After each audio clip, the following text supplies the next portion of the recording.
नमस्कार। मैं सुनीता कथा मंथन में आप सबका स्वागत करती हूँ।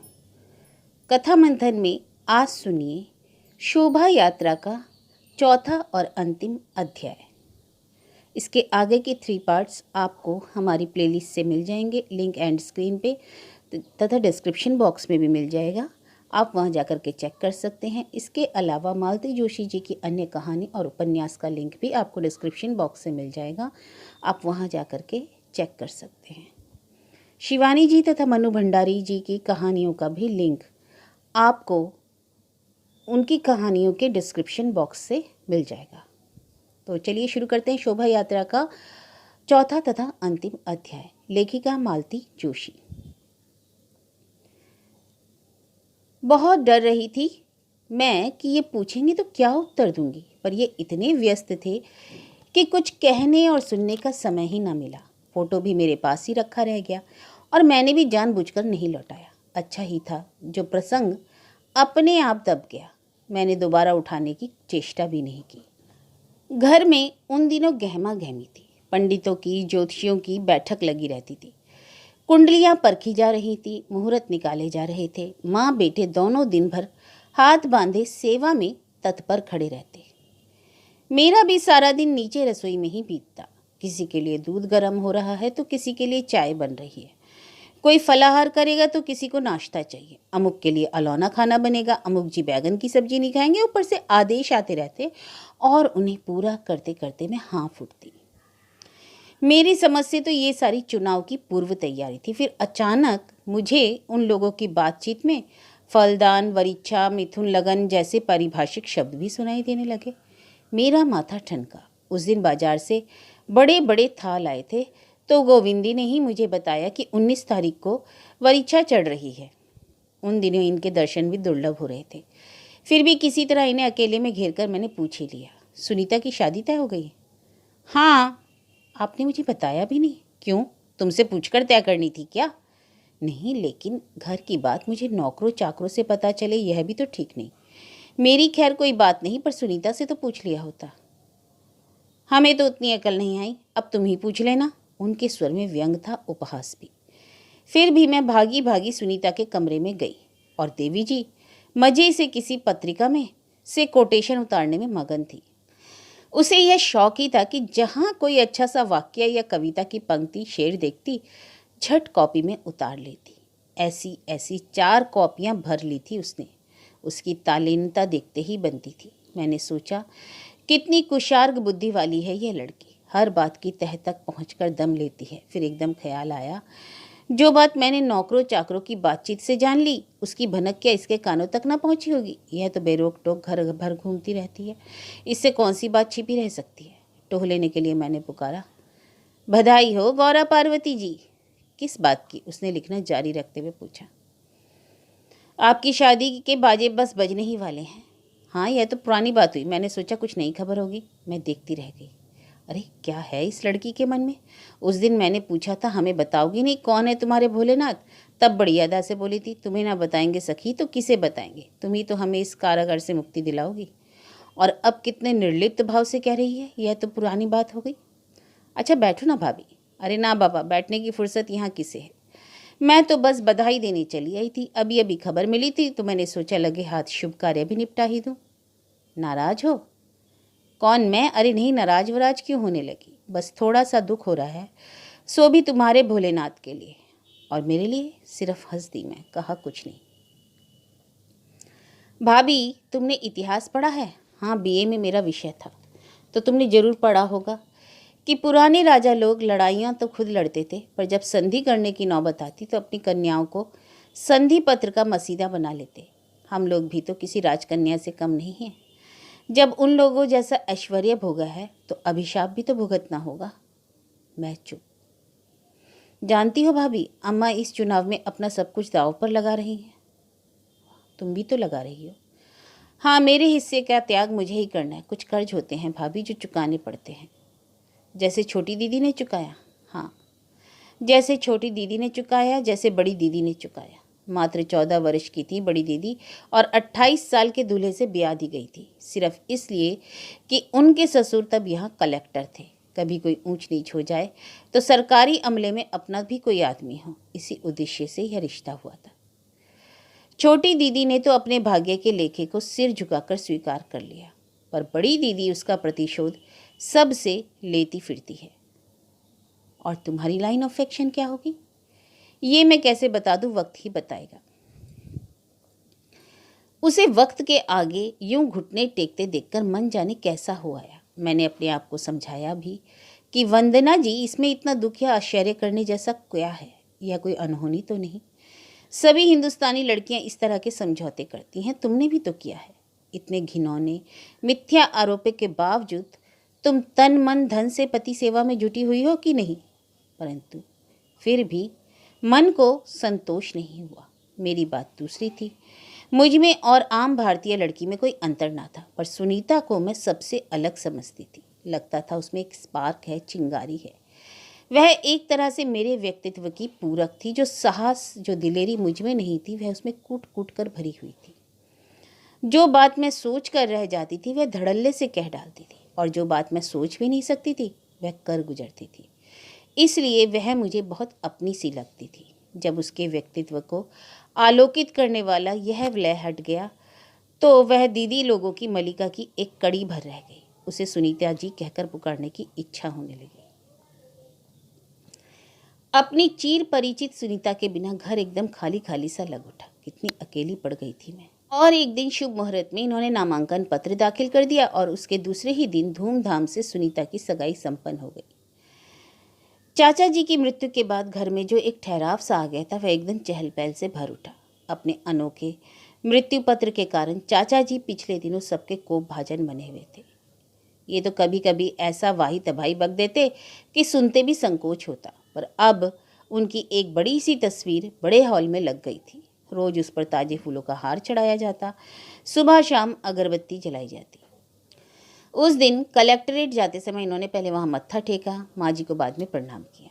इनकी हर बात में अब पूजनीय चाचा जी का उल्लेख जरूर होता। उनका नाम लेते हुए ये श्रद्धा से ऐसे भर उठते कि बस। वैसे भी इनकी भाषा बहुत सौम्य हो गई थी। बात बात में गाली निकालने की आदत तो पुरानी थी, वह आसानी से छूटने वाली नहीं थी, किंतु इसके अतिरिक्त जो कुछ कहते वह शालीन होता। इनकी बदली हुई भाषा शैली का रहस्य भी मैं जान गई थी। राजशेखर अब नित्य प्रति ही घर पर आने लगे थे। बहुत ही शिष्ट, सुसंस्कृत, हंसमुख लोग। बात करने का ढंग ऐसा कि सुनने वाला प्रभावित हुए बिना नहीं रहता।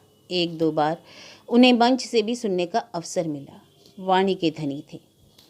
सरस्वती जैसे उनकी जीवा पर नाचती थी। उनकी तुलना में इनका भाषण उबाऊ ही लगता। ये अधिक बोलते भी नहीं थे, पर कुल मिलाकर दोनों का प्रभाव अच्छा पड़ता। दो विरोधी खेमों को एक मंच पर देखकर जनता भी प्रभावित होती। सुनीता ने ठीक ही कहा था। यह आदमी निर्दलीय भी खड़ा होता तो इनके लिए टक्कर भारी पड़ जाती। राजशेखर जब तक घर पर रहते उत्सुक आंखों से टोह लेते रहते। बेचारे को हर बार निराश होना पड़ता। सुनीता कभी सामने नहीं आती, शर्मीली दुल्हन की तरह कमरे में ही बैठी रहती।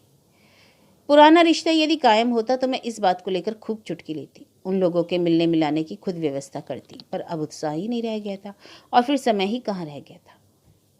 चुनाव मैंने अब तक सुना भरता, इतने पास होकर पहली बार देखा। सुबह से ही घर पर मेला लगा रहता, पता नहीं कहाँ कहाँ के लोग डेरा डाले हुए थे।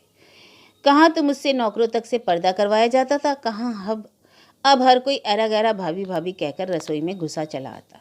जिनकी शक्ल देखने से घृणा होती थी, उनके लिए थाली सजाकर देनी होती, हंस हंस कर खिलाना पड़ता। श्रीमान जी की सख्त ताकीद थी कि कोई नाराज ना होने पाए। यहाँ यही तो उनकी सेना के सिपाही थे। मोर्चे के दारोमदार इन्हीं लोगों पर था। ये सुबह से अपनी फौज लेकर निकल जाते तो रात गए लौटते। देर हो जाती तो रात गांव में ही टिक जाते। तब माँ जी चिंता के मारे रात भर जागती रह जाती। ये जब भी लौटते पसीने से लथपथ धूल सने होते, पर चेहरे पर एक संतोष होता, आत्मगौरव का भाव होता। मुझे भी उनका वह धूल दूसरित थका मांदा रूप भाने लगा। सोचती हूँ शायद हर स्त्री को पति का यह श्रम सिंचित रूप ही सबसे ज्यादा लुभाता है। उन क्षणों में वह केवल पत्नी नहीं रहती, माँ भी तो बन जाती है। मन में छिपी इस माँ की आंखों से जब उन्हें देखती तो सोचती, हाय कितना खट रहे हैं, ये इतना परिश्रम कर सकते हैं, कभी सोचा भी ना था। चाचा जी शायद इस बात को जानते थे। अक्सर कहते, यह लड़का किसी काम का नहीं, इससे बस चुनाव लड़वा लो। तब उनकी यह बात निराशा की नाराजगी की परिचायक होती थी। बेचारे सब करके हार गए थे। उन्होंने इनके लिए बरसों पहले एक छोटी सी दाल मिल डाल दी थी, पर सीमेंट का परमिट भी दिलवाकर देख लिया। पिछले साल तो गैस की एजेंसी भी खुलवा दी थी, पर इनका मन कहीं नहीं लगा। उन्हीं दुकानों पर चाचा जी के भक्तगण बैठकर माला माल हो गए।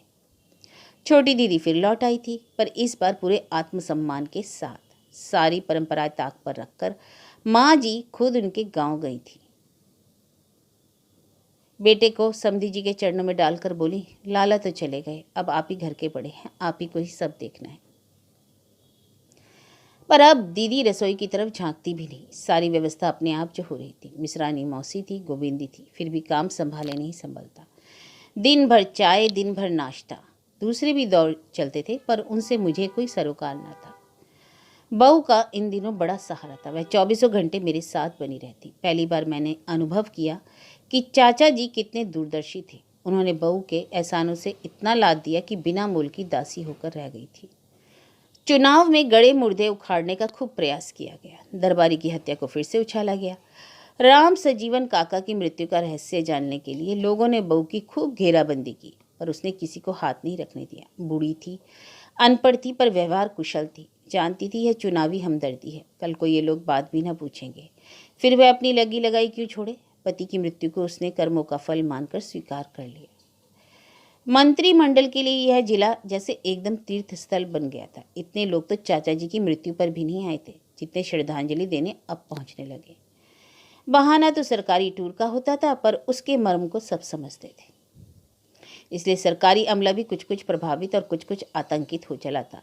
जो भी मंत्री जिले के सदर मुकाम पर आते, उनकी चाय या एक समय का खाना घर पर अवश्य होता। मंत्री महोदय अपने पूरे लवाजमे के साथ आते, घर भर से उनका परिचय करवाया जाता और वे हमें कृतार्थ करते हुए खा पी कर चल जाते थे। सबसे खुशी की बात तो यह हुई कि मुख्यमंत्री स्वयं आशीर्वाद देने के लिए पधारे। मुश्किल से 10 मिनट रुके होंगे, पर व्यवस्था ऐसी थी मानो सुनीता की बारात ही आ रही हो। पूरा लॉन शामियाने से ढक गया था। उस दिन रात को सभी लोग थककर चूर हो गए थे। मैं माँ जी के सिर में तेल डाल रही थी कि आंधी की तरह कमरे में घुस आए। अम्मा कुछ पैसे दे दो। अरे सुबह ही तो दिए थे। अरे कितने दिए थे? सिर्फ 3,000। उससे क्या होता है, 1,000 रुपये का तो पेट्रोल फूक गया। फिर इतने लोगों का खाना पीना, शामियाने के तो अभी बाकी हैं, हिसाब बाद में लेना, अभी मेरे पास समय नहीं है। प्रेस से पोस्टर उठाना है, गाड़ी तैयार खड़ी है, रात को ही रवाना कर दूंगा। माँ जी उठी, कमर से चाबी निकालकर अलमारी खोली और नोटों की गड्डी इनके हाथ में पकड़ाते हुए बोली, पूरे 2,000 हैं, गिन लेना, और हिसाब मुझे दिखाने की जरूरत नहीं, अपनी बहुरिया को दिखाया करो। इन्हें पता तो चले कि 20,000 इस घर में कै दिन चलते हैं। शर्म से, अपमान से लाल हो आई मैं। माँ जी की बात का मैंने बुरा नहीं माना। हिंदुस्तानी सास के लिहाज से यह उल्हाना बहुत ही सौम्य था, पर मेरी कही बात ये इस तरह माँ जी तक पहुँचा देंगे नहीं सोचा था। क्या पति पत्नी के बीच कुछ भी अंतरंग नहीं रहेगा इस घर में? हे ईश्वर, कितना बांधती हूँ मैं मन को और कितने जतन से श्री चरणों में लगाने का यत्न करती हूँ, पर सब एक क्षण मिट्टी में मिल जाता है। कई दिनों से सुबह शाम ठाकुर जी के आगे हाथ जोड़कर इनकी विजय की कामना करती थी मैं, पर लगता है प्रार्थना के वे मंत्र अब कभी मन से नहीं फूटेंगे। उनकी जीत वैसे भी मेरी प्रार्थना की मोहताज नहीं थी। पता नहीं कितने ही लोगों की शुभकामनाएं उनके साथ थी। माँ जी ने उनके लिए जाने कितने देवता पूज रखे थे। बहनों ने मनौतियाँ मानी थी। बाबूजी बतला रहे थे कि माँ ने भी संकट मोचन पर 1.25 मन लड्डुओं का प्रसाद बोला हुआ था। बाबूजी चुनाव के 2-4 दिन पहले से आ गए थे। साथ में कार्यकर्ताओं के रूप में रिश्ते के भाई भतीजों को भी ले आए थे। मतगणना वाले दिन तो घर में अजीब सा ही सन्नाटा था। सारे पुरुष कलेक्ट्रेट में डेरा डाले हुए थे। माँ जी सुबह से बिना खाए पिए ठाकुर जी के कमरे में बंद हो गई थी। बहनें फोन से कान लगाए बैठी थी। नौकर चाकर अटकलबाजी में व्यस्त थे। फुसफुसाहट वातावरण को और बोझिल बना रहा था।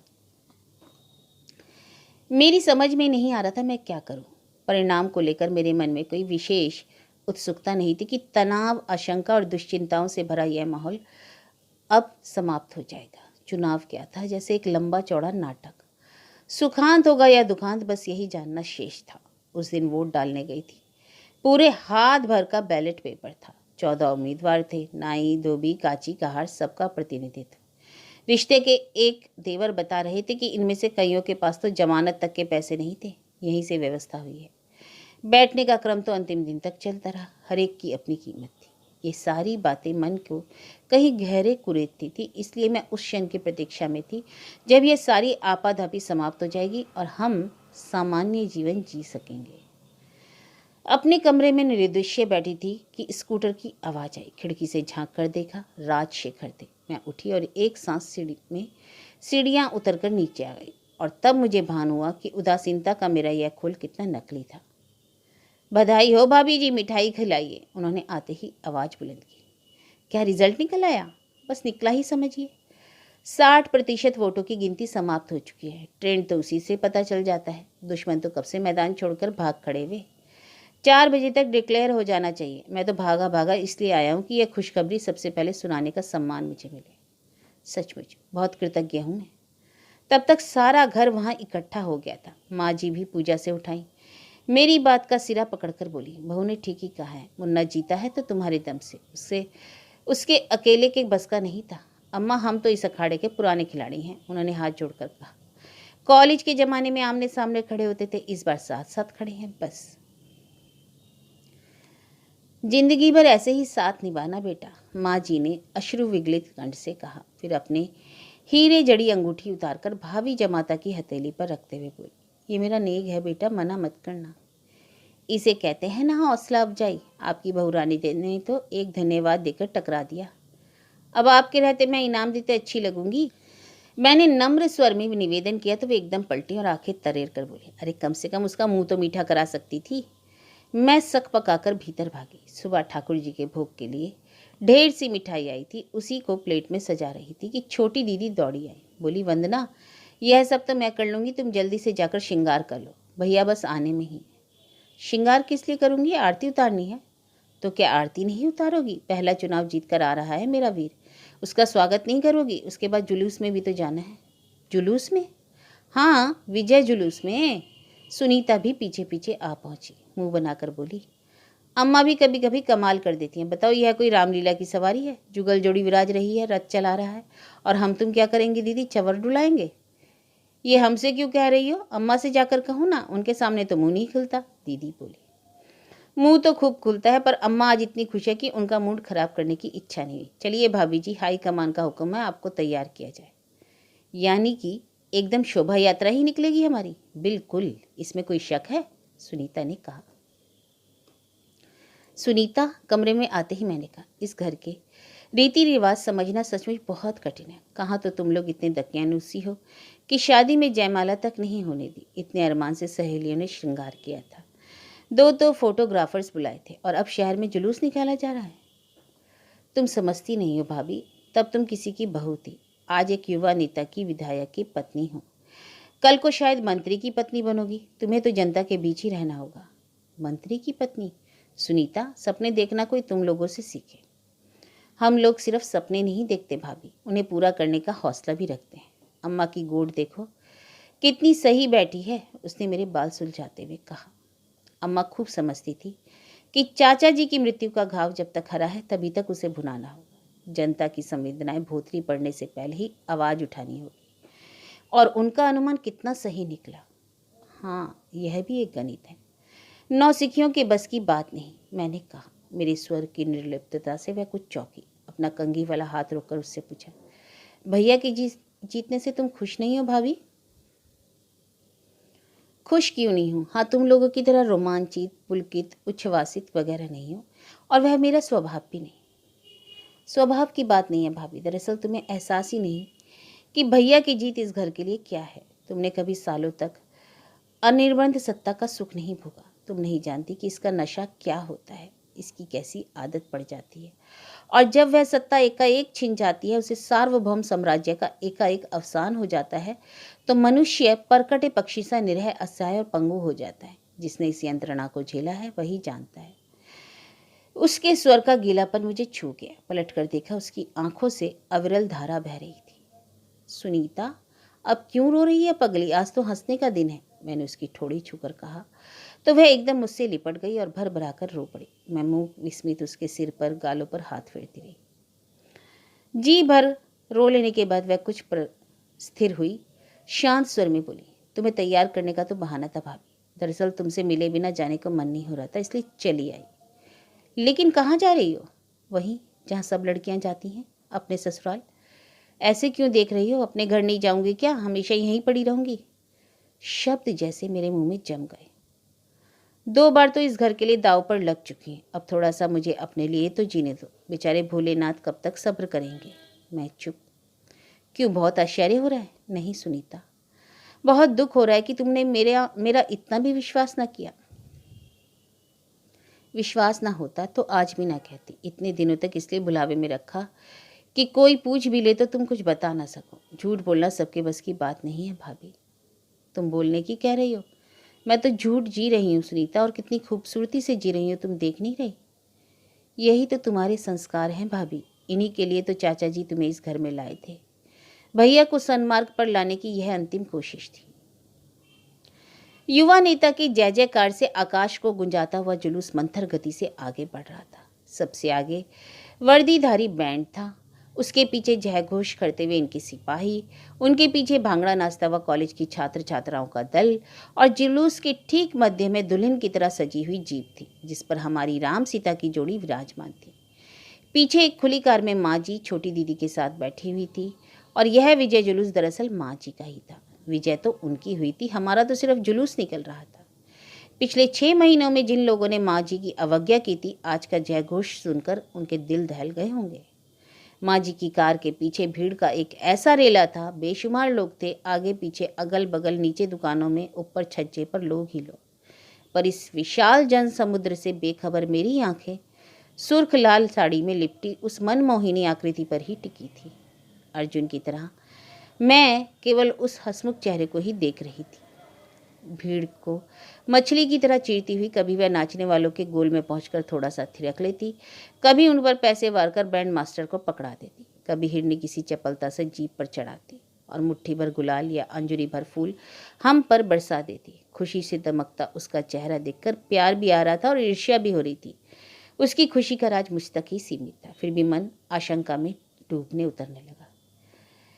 जीत का यह जश्न रात भर चलेगा, सुनीता ने कहा था, इसलिए तो मैंने यह मुहूर्त चुना। इन लोगों की खुमारी टूटेगी, तब तक मैं बहुत दूर पहुंच जाऊंगी। राजशेखर जी की ही चिंता है, प्रतिशोध की आग कहीं पर। लेकिन मुझे राजशेखर की जरा भी चिंता नहीं। पिछले दिनों में उन्हें जितना जाना है, उससे कह सकती हूँ कि वे सुनीता की मजबूरियों को समझेंगे। कम से कम बहन के अपराध का दंड भाई को ना देंगे।